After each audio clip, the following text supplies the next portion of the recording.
안녕하세요. 저는 특수교육에 종사한 지 만으로 26년 경력을 가진 교사입니다.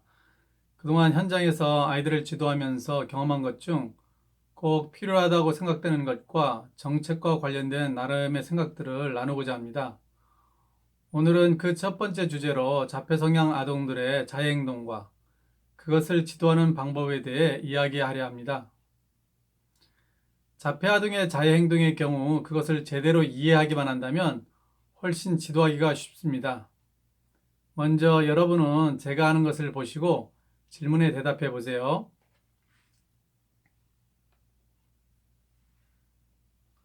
자, 여러분이 보시기에는 방금 제가 정말 제 손을 물었다고 보셨나요? 아닌 것 같다고요? 네. 방금 저는 자폐 아동들에게서 전형적으로 나타나는 행동을 했거든요.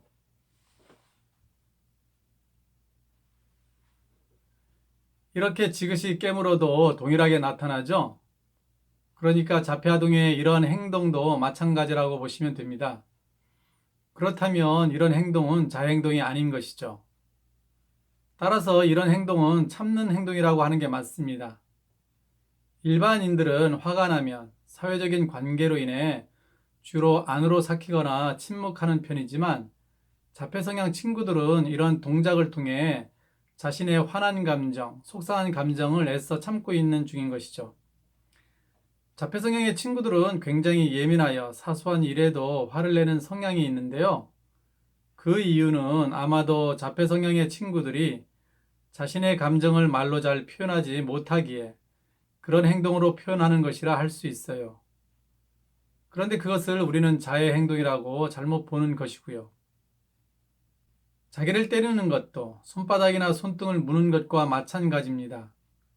이런 행동은 동작이 크거나 소리만 요란할 뿐 기술적으로 끊어서 때리기에 본인은 전혀 아프지 않다고 보시면 됩니다. 물론 때론 자해 행동인 경우도 분명히 있습니다. 이 경우는 대개 우울증 상태에 돌입하거나 잠을 자지 못해 몸이 부대꼈을 때입니다. 자폐성향 친구들은 일반적으로 다른 장애보다 조울증을 좀 더 많이 찾아볼 수 있는데요. 특히 우울증일 때 자신의 몸 상태가 너무 힘들어서 그것을 자해를 통해 해소하는 것이라 보시면 됩니다. 또한 자폐성향 아이들은 신경이 예민해서인지 각성이 되어 잠을 자지 못하는 친구들이 종종 있습니다. 그래서 몸이 부대끼는 거죠.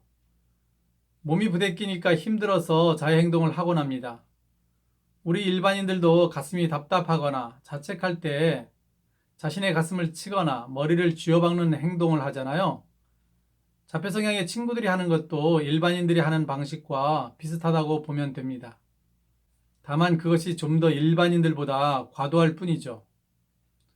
따라서 수면 장애의 경우는 집에서 약을 먹이면 되고요. 학교에서는 그냥 자게 두어야 합니다. 자는 걸 일부러 깨워서 학습시키려 들지 말라는 거죠.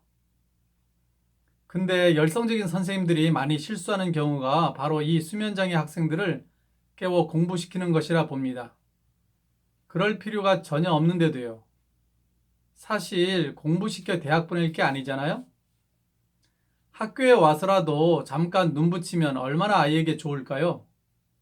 그런데 부모님도 아이가 학교에서 잠만 잔다고 생각하고 또 다른 동료들이 보면 뭐라고 할까봐 아이들을 깨우는데 그럴 필요가 없습니다. 자는 것을 깨우는 것처럼 가장 짜증나는 일이 사실 없잖아요. 그러니까 아이를 깨우면 당연히 공격할 수밖에 없겠죠. 그런데 평소 어떤 일로 인해 예민하거나 화가 나서 자신의 손등을 물거나 신체를 때리는 행동을 하는 것은 참는 행동이라고 보는 게 맞습니다.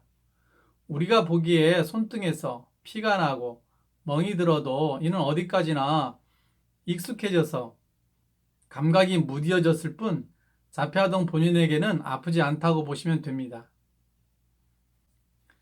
그럼 지금부터는 지도하는 방법에 대해 알아보겠습니다. 먼저 우울증으로 인한 자해행동의 경우는 약을 먹이면 됩니다. 우리가 감기에 걸리면 약을 먹는 것처럼 우울증도 마찬가지입니다. 우울증은 일종의 심리적인 감기라고 보시면 됩니다. 일반인들도 약 5% 정도는 우울증이 있다고 하잖아요. 그리고 중요한 것은 우울증으로 인한 자해 행동이든지 아니면 참는 행동이든지 간에 야단치거나 말리는 것은 금지입니다. 왜냐하면 이런 행동은 야단치거나 말릴수록 도리어 더 악화되어 공격 행동으로 바뀌기 때문이죠. 애써 아이는 짜증나고 힘겨운 그 어떤 일에 대해 있는 힘을 다해 참고 있는데 옆에서 그것을 하지 못하게 하면 그 기분이 어떨까요? 짜증이 더 나지 않을까요? 따라서 참는 행동의 경우는 위로하는 말이나 공감해주는 말을 하는 게 좋습니다. 예를 들면 화 많이 났구나. 많이 속상했겠다. 많이 불편했지? 배고프지? 많이 답답하겠다. 라는 식으로 소위 뭐뭐 했구나, 뭐뭐 했겠다라는 어투를 사용하는 방법이죠. 그러면 아이는 그런 행동을 멈춥니다. 왜냐하면 자신의 속상한 마음, 불편했던 마음이 눈 녹듯이 사라지기 때문이죠. 저는 이런 경험이 몇 번 있었습니다. 그중 한 친구가 가장 기억에 남는데요. 이 친구는 평소 제가 노이로제 걸릴 정도로 특정한 말을 반복하던 아이였습니다.